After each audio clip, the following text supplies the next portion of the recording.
així com veus, s'ha celebrat enguany la ja tradicional cursa solidària impulsada pel Col·legi Palmesà CIDE, amb grups reduïts i mantenint totes les distàncies de seguretat. És un dels efectes col·laterals, un altre més, de la crisi desfermada pel coronavirus i el confinament. Però justament per això, el CIDE, enguany, tota la recaptació de la cursa solidària va destinada a aquells que ajuden les víctimes del virus.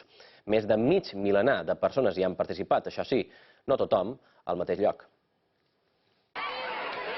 Aquesta és la imatge que any rere any veiem davant el Col·legi CIDE. Milers de persones participant a la cursa solidària. Enguany, però, tot ha canviat.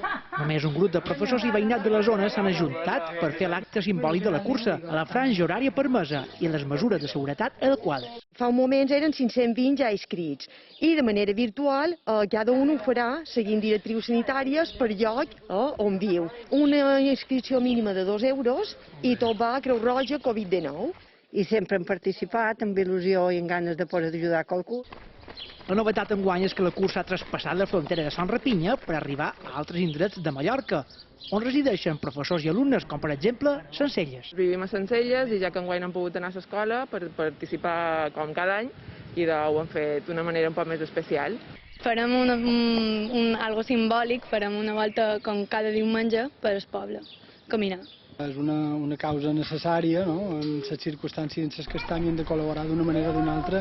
Cadascú de casa així com ha pogut, fa una activitat, una passejada, una carrera i fa una col·laboració que va com a destí a la Creu Roja i és una molt bona finalitat per ajudar les famílies que han tingut dificultats amb el tema del Covid-19. La cursa continua en marxa fins a les 11 de la vespre. Queda, per tant, tot el diumenge per apuntar-se i col·laborar amb una causa que combina l'esport i la solidaritat.